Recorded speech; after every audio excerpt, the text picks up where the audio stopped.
Welcome to Film Peaks, where we investigate where films and TV shows might peak or valley.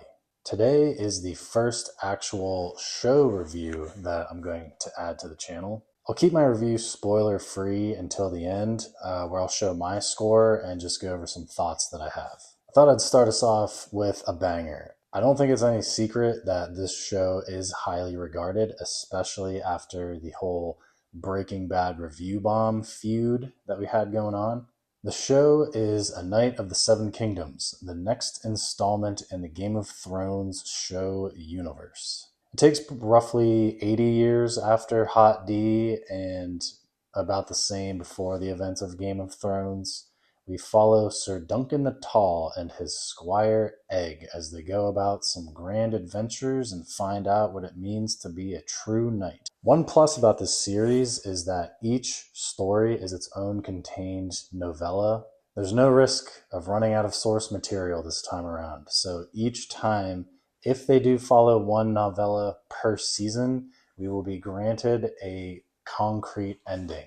Furthermore, George R.R. Martin did work very closely with the showrunner, so we do get to see what I think is his vision presented to us. It's kind of the opposite compared to Hot D, where I don't think George is involved in that show at all anymore at this point. And I feel like people really were not excited about this show due to the events of Hot D. So yeah, the showrunner, Ira Parker, was involved in Hot D as well as a co-executive producer.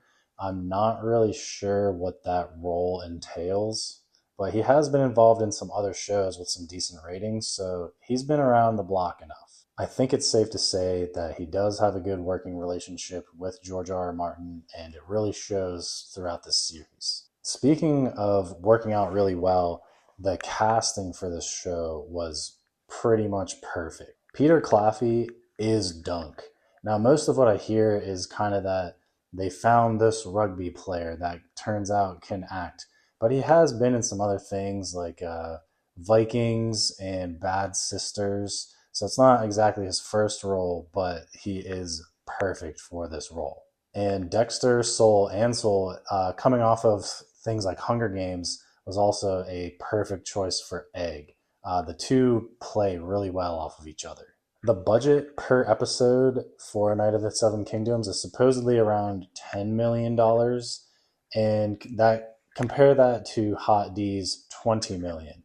So you hear a lot about, they're doing a lot with a small budget, but at the same time, the episodes are like, an average of 35 minutes, and we only get 6 episodes. So I don't know, do with that what you will. But I will say what they did with what they have was very well done.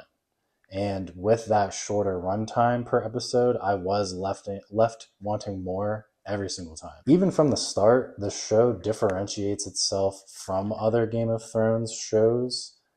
There's, towards the beginning, there's a scene that the Game of Thrones intro song is about to start, but then we cut away to a more comedic scene, if you will. And another big difference is that they throw in some more modern music. I was kind of taken aback by this at first because we're so used to that like amazing Game of Thrones orchestra music, but it's mainly just used for like intros and outros, so it's not really that big of a deal and doesn't detract from the show at all.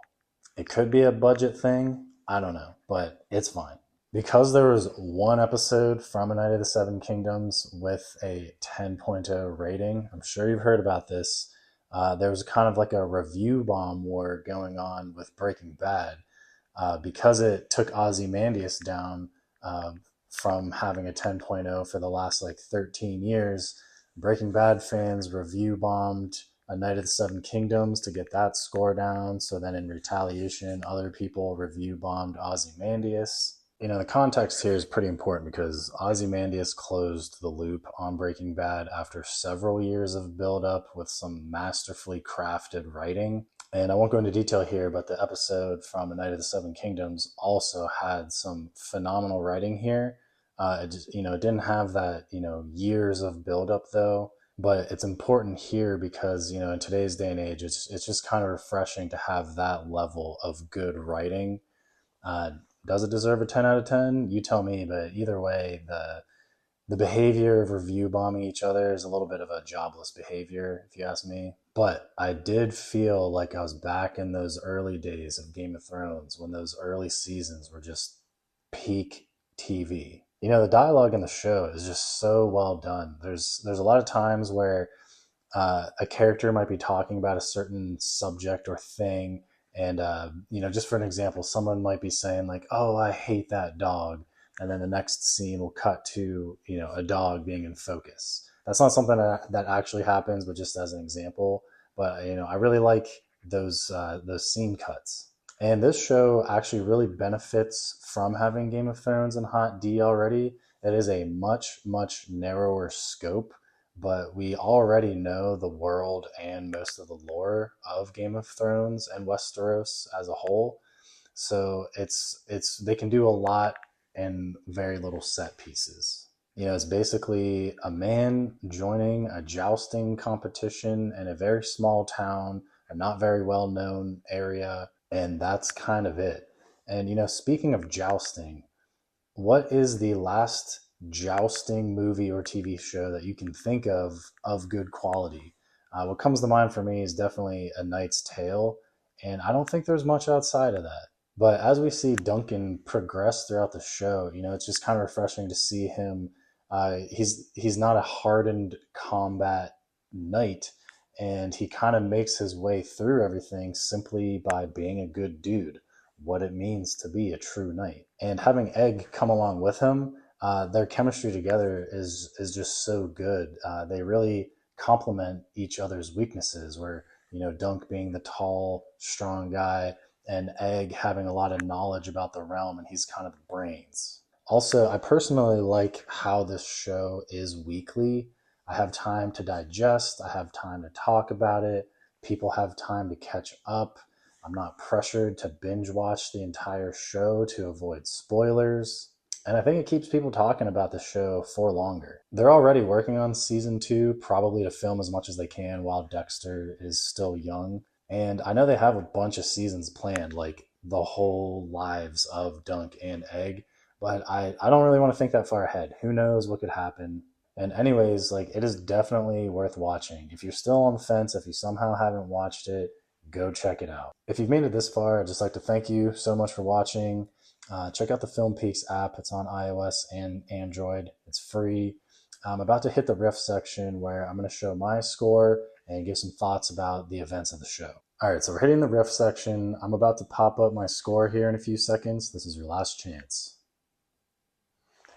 Okay, so, right off the bat, I mentioned this show differentiates itself from the other Game of Thrones shows in Westeros. The Game of Thrones theme song is about to cut in, but then we cut to Dunk pooping behind the tree. I thought that was hilarious. This is further demonstrated by the beginning of episode 2 with the giant dong. And, as mentioned, I was not particularly excited about this show. It was kind of like, yeah, I'll check it out, and if it's good, I'll keep watching. But after that first episode, I was kind of like, this is pretty good. And it just kept getting better as the show went on. So, we're starting off here pretty good. And I thought the foreshadowing was done really well. His conversation with Daron in the end about seeing the dead dragon and all that stuff. So, you knew what was coming. You just didn't really know how. And the element of being a true knight while not actually being a knight, that internal conflict was just a really good element on top of every decision that Dunk made. And, with that, we got to see bits and pieces of Sir Arlen as things went on. And you kind of have to question too, how good of a knight was he as well? Obviously he was a drunk and he had some flaws, but at the end of the day, he was kind of a good person. The whole reason for the Trial of Seven I thought was really cool, needing to find 6 other people that would die for you, and the squad that he actually assembles for that, everybody basically being an underdog while having Baelor join the group too. That was just like the chef's kiss on top right there. Now in the novella, Baelor actually tells them to use tournament lances, which are a little bit longer than the battle lances. So it's kind of like sneaky tactics to be able to knock the other side off of their horses without killing them. So he was like a just and good prince, but he would also be willing to use these sneaky tactics to do whatever is necessary to win, which ultimately does lead to their victory and his death. Speaking of things not in the book, I am okay of what they added to the show.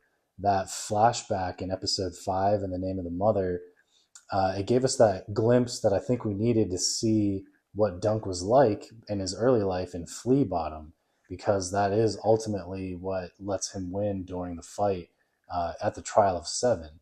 He can't win as being a knight. He doesn't have enough combat experience and all that, but he can win just using his brute strength as Dunk of Flea Bottom. It's not the grand battles that we're used to in all of the Game of Thrones, Westeros, other shows. With this condensed focus, it hits just as hard, especially with the complexity of these two teams fighting. As mentioned, if the show were to end now, we would have a satisfying conclusion.